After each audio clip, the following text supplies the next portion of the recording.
Hi everyone, welcome back to Football-Oranje, your home of Dutch football. The Netherlands have drawn against France, Austria, and a playoff winner for the Euro 2024 group stage. We're super excited to talk about the Netherlands' chances in that group, the competition as a whole, and an overlook on all of the groups within the competition. And there's 3 or 4 of us, if you count Abdul's cat, to talk about the draw right now. So this isn't a live show, so do get involved in the comments on YouTube. And of course, if you're new to what we do on Football-Oranje, subscribe to our YouTube channel. Put the notifications bell on so you get notifications when all of our shows are on. And of course, check out the website with lots more over there. But anyway, let's get into it. So Mike, Abdul, what did you think with the Netherlands being drawn against France? Of course, first of all, really, really tough. But then there's other 2 teams. How are we feeling overall? I don't think this was the strongest group. Maybe one of the ones you're going, oh yeah. The Netherlands should be getting through this. That was my overall gut feeling. Like, okay, this is good. Well, it could have been worse. It could have been a lot worse. It's not a group of death, definitely. I think the most difficult group that the one maybe has Spain, Croatia, and Italy. I mean, we could have been with Italy. I was really hoping that we don't really face them, you know. At least now we have the fourth team is one of the playoff winners. So hopefully it's not going to be a tough team. The strongest team could be Poland actually in that playoff winner part. So it's Belgium. I mean, sorry, it's Austria, France, and the Netherlands, and of course the playoff winner from Part A. It's an okay group. I think we have a very big chance. Not to mention that the first and the second qualify, and the best third team also out of 4 teams that will also qualify. I mean, sorry, the 4 best teams out of 6 will The qualify. 6, yeah. So, yeah, so we do have a big chance. And to be honest, somehow I felt good that we were with France. It might sound strange, but I just remembered all the times they beat us. They've been beating us lately in many occasions, actually. In the World Cup 2018, they beat us twice. In Euro qualifier, they beat us twice. In the Nations League, they beat us once. So maybe it's time for payback. Time for a Hopefully. change. Yeah, hopefully. Yeah, when I was watching it and the first 2 pots had been drawn, I was looking at England Denmark as the one that I really didn't want, and then the last one, which is Turkey and Portugal, I was like, oh, you don't want that one either. So I think that when it was France and Austria, I was like, it's tough, but it's not undoable.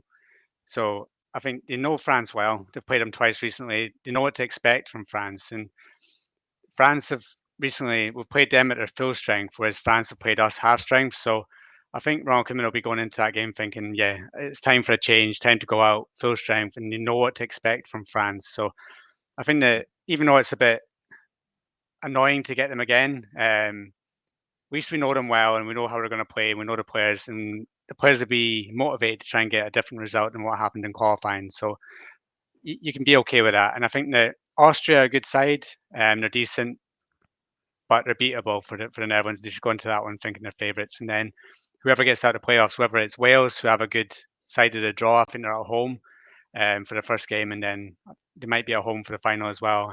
So Wales or Poland, and Poland never turn up at large tournaments. So you're thinking it's Netherlands need at least one win. I think if the Netherlands get one win, then they should be through, regardless of what happens in the other 2 games. So you're thinking, looking at those teams, they should definitely get that one win. Yeah, because it's so minimal, the expectation to get through to the next round.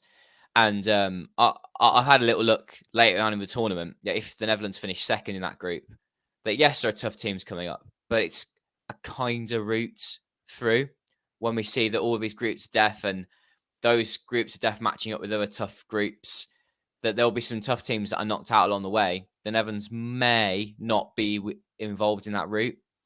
We can get to those hypotheticals a little later, shall we say.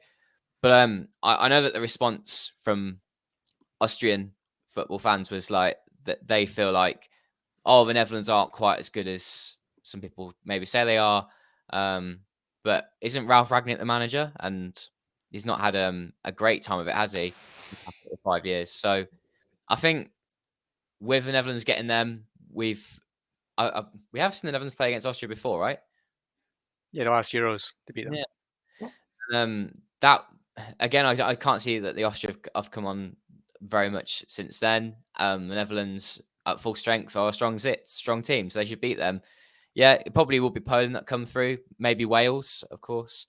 And again, we know that it's a tough team, but the Netherlands should get 2 wins out of 2 from those 2 games, and then you're thinking France. Can you get a draw? And already that's enough points to be first or second in the group. So hopefully we don't get one of those like weird upside down groups where it's a little bit crazy. But we've been drawn with probably the favourites of the competition. And at least I suppose if that is the way that it goes, the Netherlands can't play them in the knockouts should they both go through until later on. So that's another way of looking at it. The tournament won't be ended early by an absolute favourite. Kind of like it was with Argentina, as close as the Netherlands were in the World Cup.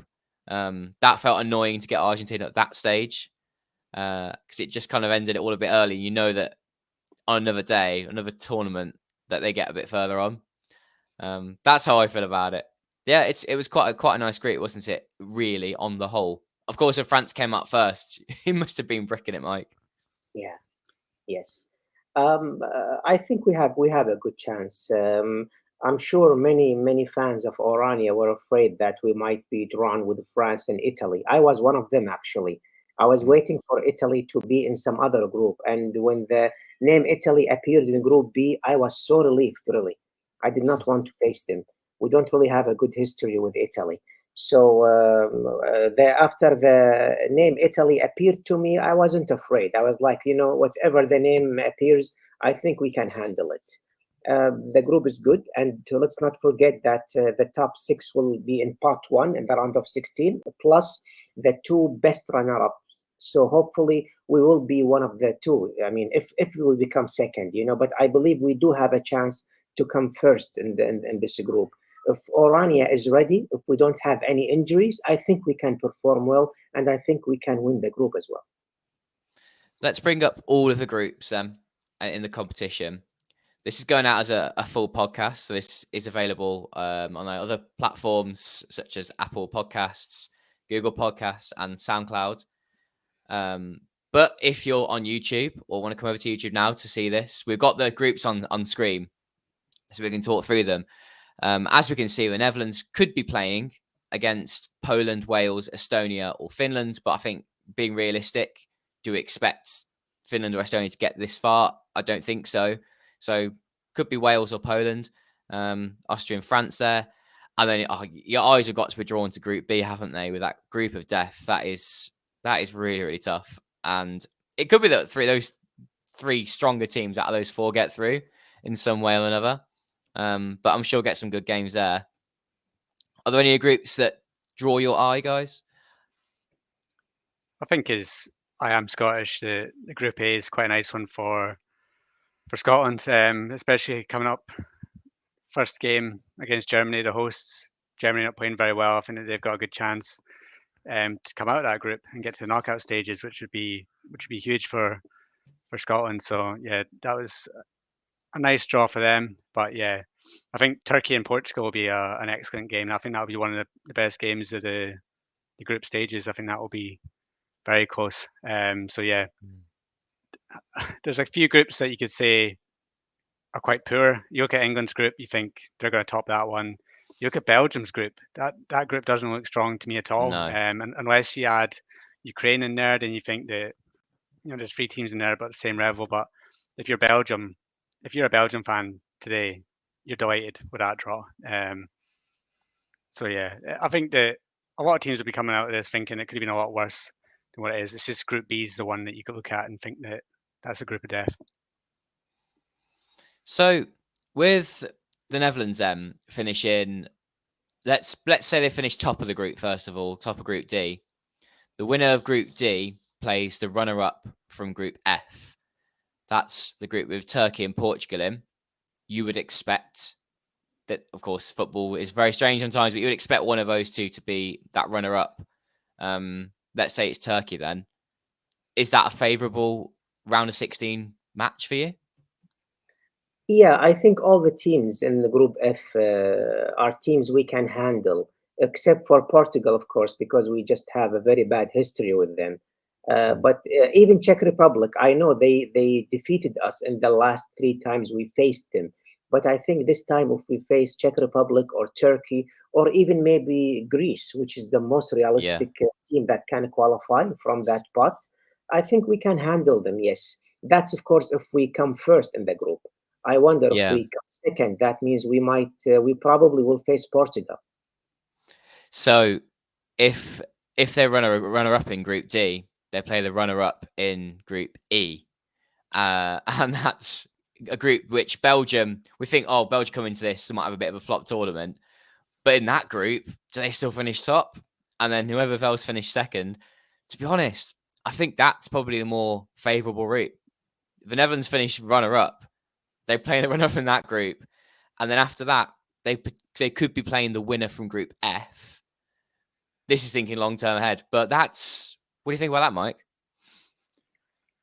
Yeah. You never want to go into tournaments thinking that we're going to play for second, but you look at that and you think runner up from Group E would be favourable. Then, because I think Turkey are tough. I think if Turkey have got their full strength team out, then I think Turkey's a tough game and a one off tie. I know that they never turned up the last time at the Euros, and they were bigged up quite a lot, but I think Turkey would be quite tough. I think Turkey are tougher than anyone that could come runner up in Group E. I think even Ukraine. I think Netherlands could beat them. So yeah, I would think that finishing second to France, if you're Ronald Koeman, you wouldn't say it, but he'd be quite happy with that, I think.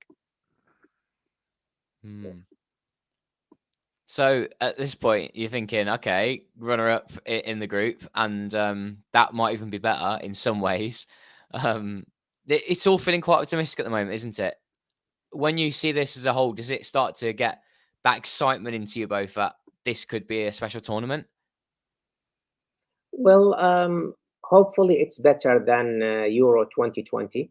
There are so many things going on, around the world when the Euro Yeah. 2020 started. It was a year after actually 2020. So I think fans now are so excited about this tournament, much more than they were excited about the 2020.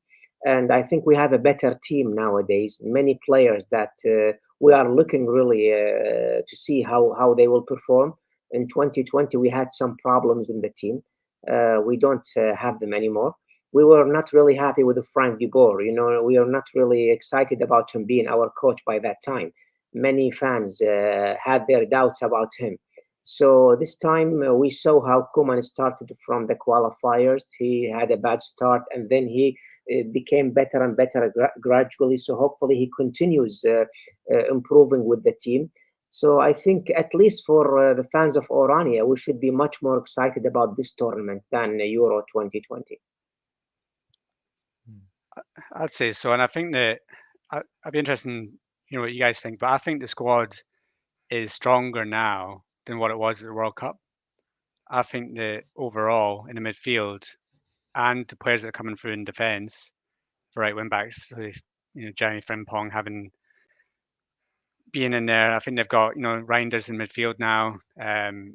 Dre Veerman coming through as well. So I think now we've got a stronger squad than when they were at the World Cup, and that makes me excited. If it's full strength, that is. If they get the players back from injury, they're all coming back now. They're playing for their clubs again.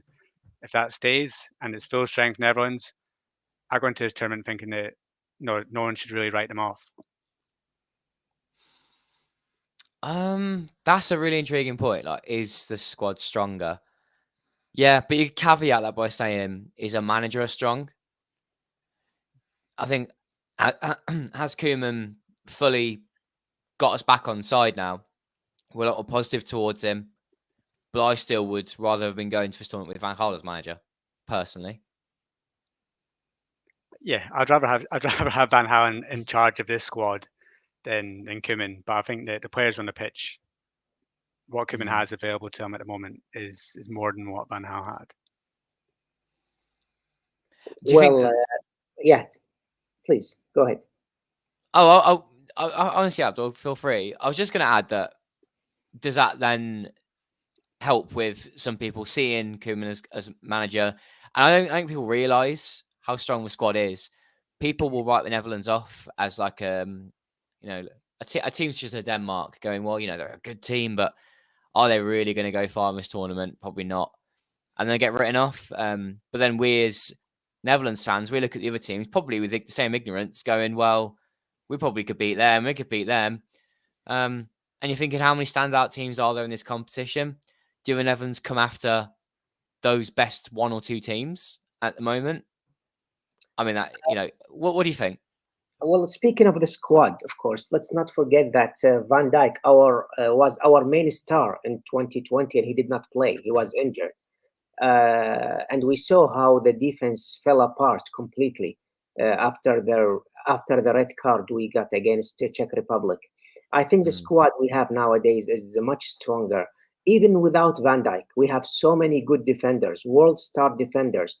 We have some good attackers. Actually, at that time, we had to depend on Malen, who I'm really sorry to say he never met the expectations. This time we have so many attackers. We have Gakpo, we have Nawalang, we have Simmons, although he hasn't been impressing with Oranje, but let's hope he will improve. We all know he has potential. We do have so many players that do have potential for this Euro. Even the midfield looks stronger. In 2020, we only had Frankie de Jong. Now we have Frankie de Jong, we have Reinders. We do have some players that could actually perform well if they are selected with Oranje. Timber is one of them, for example. There are so many players in this Euro that can actually make you confused who you will be selecting for this tournament. And for anyone who thinks, please forgive me, Michael, if I disagree with you about Van Gaal. I do have big respect for Van Gaal, of course, after all what he did for Oranje. But I do believe in 2020, he did not really do much with the team. We were over defending with Argentina. We did not perform well with any opponent. But with Koeman, I see the team performing well, performing smart in many games. So I do believe Koeman is the man for the job. I just hope he doesn't really make another mistake, or he goes back to the mistakes he used to do in the past. What's won you around with Koeman though? Because I'm sure that if anyone watched back some of our old shows, that all three of us are in the Koeman out camp. You included, Abdul. So what's changed for you? Well, he dropped the 4-3-3. Before he always insisted on playing with 4-3-3, and we saw the result against France, how disastrous the result was. We were 2-0 behind in the first 10 or 12 minutes, and then we saw how the team performed also 4-3-3 in the Nations League against Croatia and against Italy. If he continued playing with 4-3-3, I don't think he could have continued being our coach and the entire qualifiers. But he knew he was making a mistake, so he switched back to 5-3-2, and he changed it to 4-3-3 depending on the match, depending on the situation. And I really liked what he did. He became more dynamic with the lineup and with the formation. I think we all agree that most of his substitutions, most of the time he switched the formation, was very helpful for Oranje during the qualifier. We saw that with Greece. We saw that with Ireland in the first match when we were 1 goal behind, how he turned the table around. He did that in many games, actually, in the qualifiers. That's what makes me really being positive with Koeman.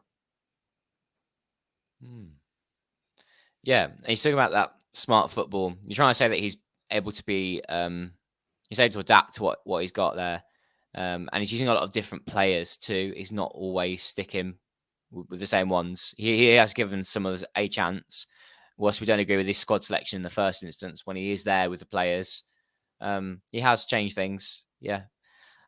Still, though, he is not bulletproof. People have been criticising him, even with all the wins we've been getting in the qualifying campaign. Just a final note as well about you saying that the players, we've got what we had before plus some new quality.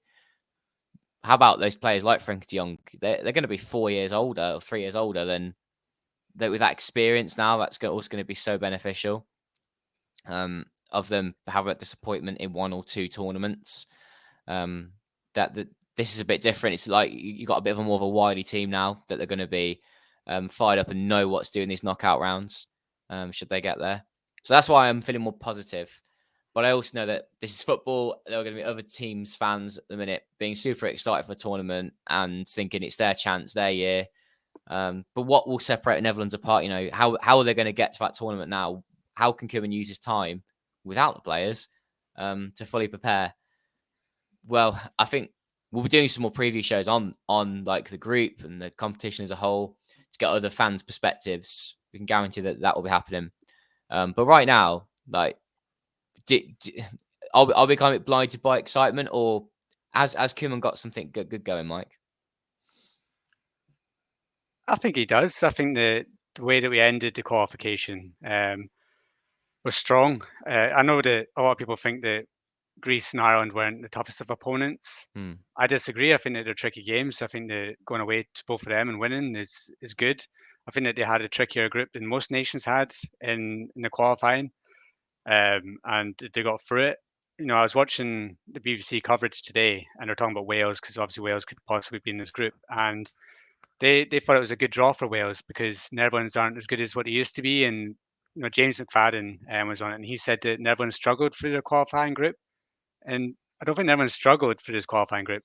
They won every game except for the 2 against France. So yeah, I think there's a misconception out there about what the Netherlands is about now and the strength of them because they're not as strong as what people expect them to be from going past to previous eras. So I think that would suit Ronald Koeman that if they go into that and people think that they're a bit of an underdog, he'll like that. You know, not too much expectation on them to win it.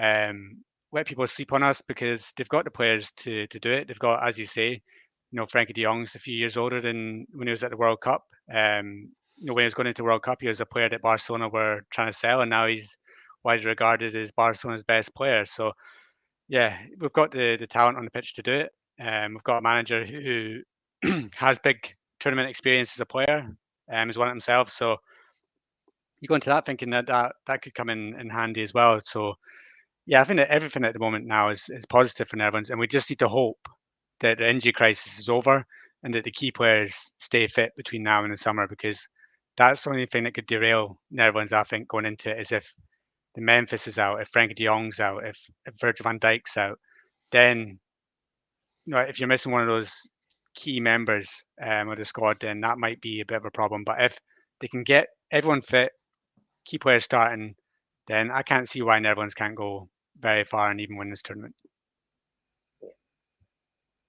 What an excellent way to finish this little podcast we had here talking about the draw. Thanks, Mike. Thanks, Abdul. So we've got a bit of a break, haven't we, from the Netherlands now? And whilst that means we'll still be carrying on doing our podcast on Football-Oranje, a little less Netherlands focused, I guess. It's all going to go quite quiet, isn't it? Only two games before the Euros, would you say, Mike? They're going to be the friendlies, aren't they, in March? Yeah, friendlies in March so far. There's not really any, you know, teams can do it, but a lot of teams don't. You can arrange like pre-tournament friendlies if you wanted to. But I don't think Netherlands have done that the past couple of tournaments. I know they used to do it, but not recently. So yeah, you're looking at the March games. But yeah, the calendar is just from now until the summer. The football calendar is so packed that yeah, there's not really that much time to fit in a couple of internationals, and the only international breaks for next March would be a case of finding out the playoffs. You know, that's what's going to be interesting for Netherlands, finding out who's going to get through those playoffs, who's going to be the final team in the group. And then, yeah, the other things to look out for will be, you know, like Nations League draws, World Cup draws, things like that. But yeah, it's all going to go a bit quiet until you're looking at March next year, which is only 3 months away, so not too long. And we've got plenty of, you know, we've got Champions League to look forward to next year as well with PSV wins. So yeah, there's plenty to keep the Dutch football fans happy over the next few months anyway. Brilliant. If you enjoyed this show, do give it a like, support Football-Oranje by doing that and subscribing if you're new. And comment on our YouTube channel what you think of the draw. Are you happy with this? Or is it actually a tougher group than it looks? Perhaps we're sleeping on the playoff winners and sleeping on Austria. Let us know. All right, guys. Thanks for joining us. And thanks everyone for listening. Much more from us soon. Bye.